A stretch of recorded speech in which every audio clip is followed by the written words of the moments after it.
এই প্রশ্ন অন্তর কাঁপায় দেওয়ার মতো প্রশ্ন। এই প্রশ্ন অনেক কষ্টের প্রশ্ন, কারণ আমরা যারা মিডিয়াতে কাজ করি, আল্লাহ মাফ করুন, ইখলাস আমাদের জন্য অনেক কঠিন। মানুষের কাছে বাহবা পাওয়া, মানুষের প্রশংসা করানো, ভিউ কত হলো, কত মানুষ আমাকে চিনলো জানলো, এই বিষয়গুলো আমাদের আমলকে নষ্ট করে। আপনারা দোয়া করবেন আমরা যারা মিডিয়াতে কাজ করি, আলেমরা যারা দাওয়াতের কাজ করে, আল্লাহ যেন আমাদেরকে ইখলাস দান করে, আমরা যেন শুধুমাত্র আল্লাহর সন্তুষ্টির জন্য কাজ করতে পারি। এই প্রশ্ন অন্তর কাঁপায় দেওয়ার মতো প্রশ্ন। এই প্রশ্ন তো আমার প্রশ্ন। যারা নতুন দিনের পথে আসেন ভাইরা আমার, অনেক বড় চ্যালেঞ্জ। কিছুদিন দিনের পথে চলার পর নিজের মধ্যে অহংকার চলে আসে, অমুকে গোমরা, অমুক ভুল পথে আছে, অমুক বেদাতে ডুবে আছে, অমুকে নামাজ পড়ে না, আমি অনেক কিছু করে ফেলেছি, নিজের ভিতরে অহংকার চলে আসে। খবরদার, শয়তান আমাদেরকে ধ্বংস করতে চায়। এই জায়গায় আল্লাহর কাছে আশ্রয় প্রার্থনা করতে হবে, মনে করতে হবে যে আমি বহু ভালো কাজ করার পরও হয়তো কোনো কারণে আমার রবকে অসন্তুষ্ট করে ফেলেছি। আমার গন্তব্য যদি কিয়ামতের দিন জাহান্নাম হয়, আর কোন মানুষ যাকে আমি মনে করি সে কিছুই করতেছে না, আল্লাহর কাছে হয়তো সে কোনো আমলের কারণে অনেক প্রিয় হয়ে গেছে, আর যদি কিয়ামত দিন সে জান্নাতের পথ ধরে, তাহলে সে আমার চেয়ে শ্রেষ্ঠ। অতএব ইমানদার কাউকে তাচ্ছিল্য করতে পারে না। কিন্তু রাখো, বিশেষ করে আমার জন্য আমি দোয়া চাই, আপনারা দোয়া করবেন যেন আল্লাহ রাব্বুল আলামিন সবটা রিয়া, লৌকিকতা, লোক দেখানো, লোক শোনানো, মানুষের বাবার কারণে আমাদের আমল ইখলাস নষ্ট হয়ে না যায়। হাজার হাজার মানুষ কষ্ট হচ্ছে, লক্ষ লক্ষ মানুষ আমল করে, জীবনের পরিবর্তন আনে এই অহংকারে। মানুষকে দেখানো, মানুষকে শোনানো, বাহবা পাওয়ার উদ্দেশ্য যেন না থাকে। অন্তরের গভীর থেকে আমি আপনাদের কাছে বিনীতভাবে আহ্বান করি, এই মুহূর্তে দোয়া করেন আল্লাহ যেন আমাদের সবাইকে ইখলাস দান করেন, আমাদের নিয়তের মধ্যে যেন আল্লাহ তাআলা বরকত দান করেন, আমাদের নিয়তের মধ্যে যেন আল্লাহ রাব্বুল আলামিন এই শিরকে খাফি বা লোক দেখানো, লোক শোনানো, ভয়াবহ ফিতনা, বাঁচা কঠিন। মাঝে মধ্যে মনে চায় যে সরে যায় মিডিয়া থেকে, কারণ কি হবে এই সমস্ত আমল করে যদি সেটা জাহান্নামে যাওয়ার কারণ। আল্লাহ রাব্বুল আলামিন আমাদের সবাইকে হেফাজত করুন।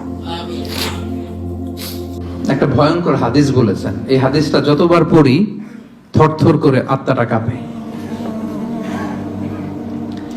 কিয়ামতের দিন আল্লাহ তাআলা অনেক শহীদকে বলবেন তুমি জাহান্নামে যাবে। সে বলবে আল্লাহ আমি জাহান্নামে যাব, আমি তো রক্ত দিয়েছি তোমার জন্য, লিইলাই কালিমাতিল্লাহ,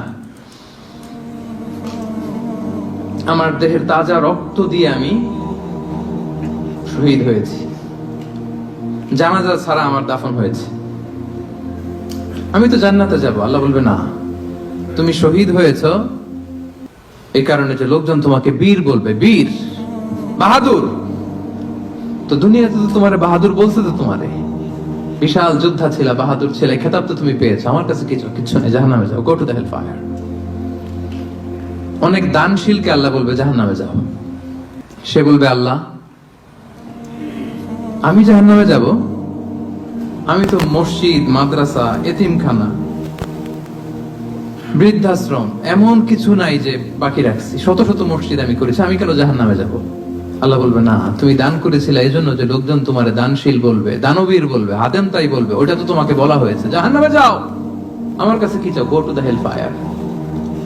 সেদিন আল্লাহ তাআলা অনেক আলেমকে ডাকবেন, অনেক দাঈদেরকে ডাকবেন, অনেক দুআত ইলাল্লাহদের তিনি ডাকবেন।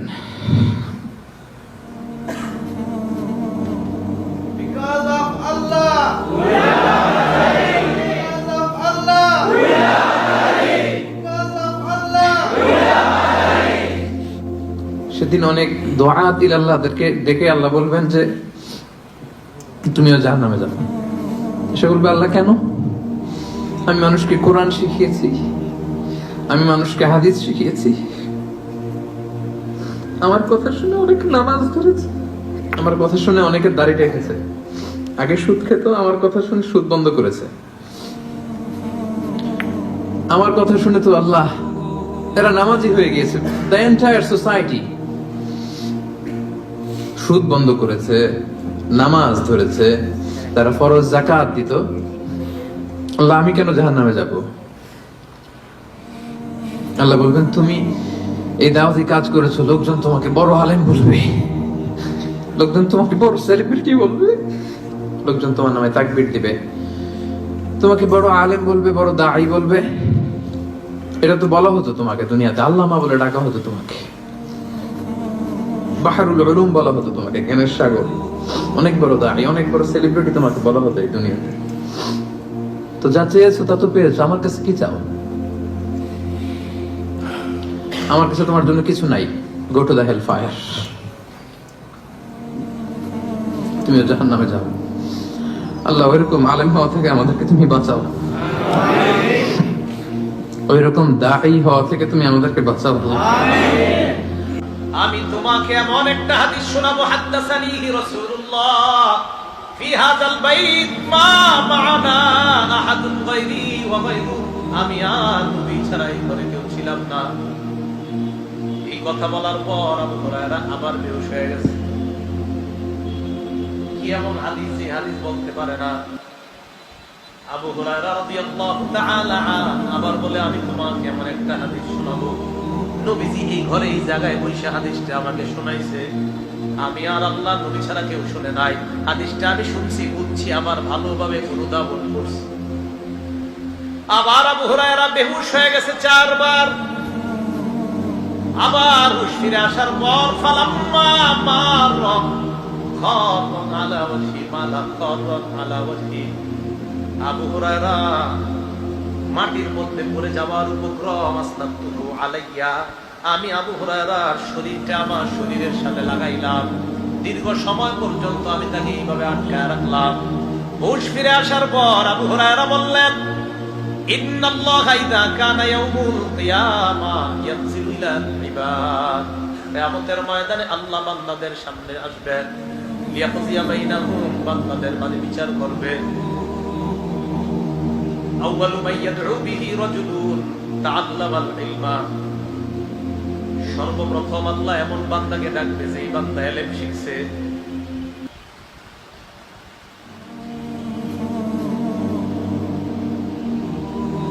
এরপর ডাকবে রাজুলুন কুতিলা ফি সাবিলিল্লাহ, যেই ব্যক্তি আল্লাহর রাস্তায় শহীদ হয়েছে এমন বান্দাকে ডাকবে। এরপর ডাকবে রাজুলুন কাসীরুল মাল, সম্পদশালীকে আল্লাহ ডাকবে। প্রথমে আলেমকে আল্লাহ বলবে, আলাম উআল্লিমকা মা আনজালতু আলা রাসূলি, আমি কি তোমাকে এমন বিদ্যা শিক্ষা দেই নাই যে বিদ্যা আমি আমার নবীর উপর নাযিল করেছিলাম। ফামা আমিলতা ফীমা উল্লিমতা, তোমাকে যে বিদ্যা শিখানো হয়েছে কি আমল তুমি করেছো বলো। আলেম জবাব দিবে, আকুমু বিহি আনা আল-লাইলি ওয়া আনা আন-নাহার, আমি সকাল সন্ধ্যা আমল করছি, মানুষকে শিখাইছি। আল্লাহ বলবে, কাযাবতা, তুমি মিথ্যা বলছো। ওয়া তাকুলুল মালাইকাতু কাযাবতা, ফেরেশতারাও সাথে সাথে বলবে তুমি মিথ্যা বলছো। আলেমকে আল্লাহ বলবে তুমি মিথ্যা বলছো, ফেরেশতারা বলবে তুমি মিথ্যা বলছো।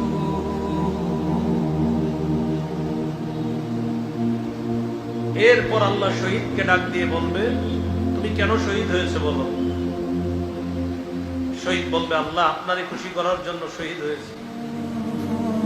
আল্লাহ বলবে, এই কারণে না। আলেমকে আল্লাহ বলবে প্রথমে, এরপরে শহীদ। প্রথমে আলেমকেও বলবে,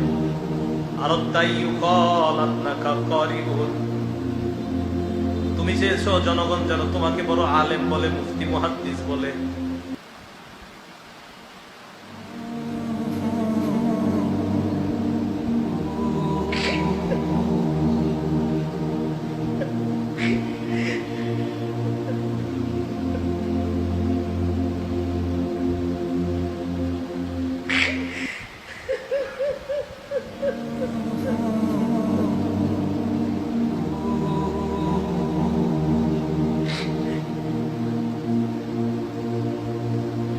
মানুষ তোমাকে বড় আলেম বলছে, বড় বক্তা, বড় মুহাদ্দিস, সব বলছে, যাও জাহান্নামে যাও।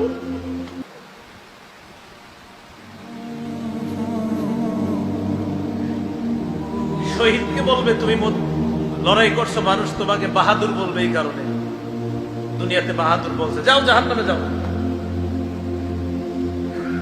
দাতাকে বলবে তুমি যেন বড় দাতা, এটা বলার জন্য তুমি দুনিয়াতে দান করছো, জাহান্নামে যাও। হাদিসে নবীজি বলছেন উলাইকা সালাসাতু তুসারু বিহিমুন নার আউয়ালু মান তুসারু বিহিমুন নার, এই তিনজনকে দিয়ে জাহান্নাম জ্বালাবে আল্লাহ। যখন এই হাদিসটা পড়ি তখন আমি খুবই ভয় পাই, প্রচন্ড ভয়ের ভিতরে থাকি।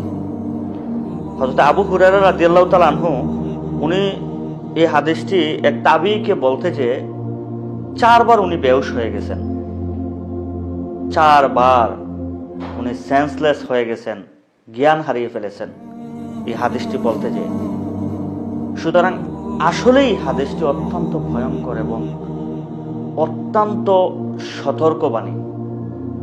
বিশেষ করে ওয়ামিলুস সালিহাত, এই আমেলে সালেহা করতে যে আমরা যে ভুলগুলি করে থাকি, যে ভুলের মাসুল আমাদেরকে দিতে হবে হাশরের ময়দানে আল্লাহর দরবারে। আল্লাহ পাক রব্বুল আলামিন হাশরের ময়দানে একজন শহীদকে দাঁড় করাবেন, তুমি দাঁড়াও, তোমাকে যে একটি হায়াত দিয়েছি তুমি কি করেছো? তখন সে বলবে, হে পরওয়ারদিগার আলম, আমার রব, এই যে আমার হাত কাটা, আমি তোমার দিন প্রতিষ্ঠা করার জন্য আমার জান কুরবান করে দিয়েছি। তখন আল্লাহ পাক রব্বুল আলামিন বলবেন, তুমি মিথ্যে বলতেছো, তুমি মৃত্যু, তুমি কাযযাব, তুমি কাযযাব, তুমি তোমার জানকে কুরবান করেছো, তোমাকে যেন মানুষ শহীদ ডাকে, তোমাকে যেন মানুষ সম্মান করে, বীর বিক্রম, বীর উত্তম, এটা যেন মানুষ তোমাকে বলে, এজন্য তুমি শহীদ হয়েছ, আমার দিনকে প্রতিষ্ঠা করার জন্য নয়, আমার জন্য নয়। ভাইরা আমার, ভয়ঙ্কর বিষয়। ফেরেশতাদেরকে বলবেন আল্লাহ পাক রব্বুল আলামিন যে তাকে উল্টো করে, অর্থাৎ পায়ে বেঁধে মাথাটাকে জমিনে ঘেঁষিয়ে তাকে জাহান্নামে ফেলে দাও। আরেকজনকে দাঁড় করাবেন, এই তুমি দাঁড়াও, একজন ধনবান ব্যক্তি, দানবীর ব্যক্তি, তুমি দাঁড়াও। সে দাঁড়াবে, জিজ্ঞেস করবেন যে আমি যে তোমাকে ধন দিয়েছিলাম, সম্পদ দিয়েছিলাম, তুমি কি করেছো? সে বলবে, হে আল্লাহ, আমি তো তোমার রাস্তায় ব্যয় করেছি, মসজিদ, মাদ্রাসা, কালভার্ট, ব্রিজ, রাস্তাঘাট, এতিম, গরিবদেরকে, অসহায়দেরকে সাহায্য করেছি, এগুলো তো আমি তোমার রাস্তায় ব্যয় করেছি। তখন আল্লাহ পাক রব্বুল আলামিন বলবেন, তুমি কাযযাব, মিথ্যুক, তুমি মিথ্যে বলছো, তুমি এগুলি করেছো যাতে মানুষ তোমাকে দানবীর বলে, দাতা বলে, মানুষ তোমাকে সম্মান করে, তোমার নাম প্রচার হয়, এজন্য তুমি এগুলি করেছো, তুমি আমার সাথে মিথ্যে বলতেছো। ফেরেশতাদেরকে বলবেন, ফেরেশতারা তাকে পায়ে দুজকের শিকল দিয়ে বেঁধে উল্টো করে তাকে টেনে হেঁচড়ে জাহান্নামে ফেলে দিবেন। ভাইরা আমার, অত্যন্ত ভয়ঙ্কর হাদিসটি। আল্লাহ পাক রব্বুল আলামিন কিছু আলিমদেরকে ডাক দিয়ে দাঁড় করাবেন, তুমি উঠো, তোমাকে যে আমি ইলম দিয়েছিলাম, জ্ঞান দিয়েছিলাম, শিক্ষা দিয়েছিলাম, মেধা দিয়েছিলাম, প্রজ্ঞা দিয়েছিলাম, বক্তব্য দেওয়ার যে একটা স্পিড দিয়েছিলাম, এগুলো তুমি কি করেছো? তখন সে বলবে, হে আল্লাহ জাল্লা জালালুহু ওয়া নাওয়ালুহু, এগুলি তো তোমার দিন প্রচারে কাজে লাগিয়েছি। আমি মাদ্রাসায় শিক্ষা দিয়েছি, মসজিদে খুতবা দিয়েছি, পৃথিবীর আনাচে কানাচে ঘুরে ঘুরে তোমার দিন প্রচার করেছি, দিনের দাওয়াত দিয়েছি। তখন আল্লাহ পাক রব্বুল আলামিন বলবেন, তুমি কাযযাব, তুমি মিথ্যুক, তুমি এগুলি করেছো যাতে মানুষ তোমাকে বক্তা বলে, আলোচক বলে, ইসলামী লেকচারার বলে, তোমাকে যেন সম্মান করে। তুমি মাদ্রাসায় শিক্ষা দিয়েছো যাতে তোমাকে শিক্ষক বলে, তুমি মসজিদে খুতবা দিয়েছো যাতে মানুষ তোমাকে খতিব বলে, ভালো আলোচক বলে, তোমাকে সম্মান দেয়, তুমি এগুলি এজন্য করেছো। সুতরাং তুমি দুনিয়াতে যা করেছো, দুনিয়াটা তুমি দুনিয়াতেই পেয়ে গেছো, আখেরাতে তোমার জন্য কিছুই নেই, আখেরাতে তোমার জন্য কিছুই নেই। ভয়ঙ্কর হাদিস, ভয়ঙ্কর হাদিস। এটা যখন এই হাদিসটা যখন পড়ি তখন থরথর করে ভিতরে একটা কম্পন সৃষ্টি হয়ে যায়, নিজেকে সামলিয়ে রাখতে পারি না, কোথাও যেন কোনো ভুল হয়ে যাচ্ছে নাকি, কোনো অপরাধ করে ফেলতেছি নাকি, নাকি এত কষ্ট, এত দিন প্রচার, এত মেহনত, এগুলি কি আমাদের বিফল যাবে, এটা নিয়ে অনেক টেনশনে আমরা পড়ে যাই। সুতরাং আমরা যারা দিন প্রচারে নিয়োজিত, দিনের দাঁড়াই, যারা দাঁড়াই ইলাল্লাহ, যারা দানবীর, যারা দান খয়রাত করেন, যারা শহীদ, যারা দিনের জন্য শহীদ হয়েছেন, এদেরকে আল্লাহ পাক রব্বুল আলামিন যাদের এখলাসের মধ্যে বেশ কম থাকে, আল্লাহ পাক রব্বুল আলামিন দুনিয়ার জন্য যারা করে আল্লাহ দুনিয়াতে দিয়ে দেন, পরকালে যাওয়ার পরে আখিরাতে তাদের জন্য শূন্য, খালি হাত, কিছুই নেই, খালি হাতে জাহান্নামে যেতে হয়।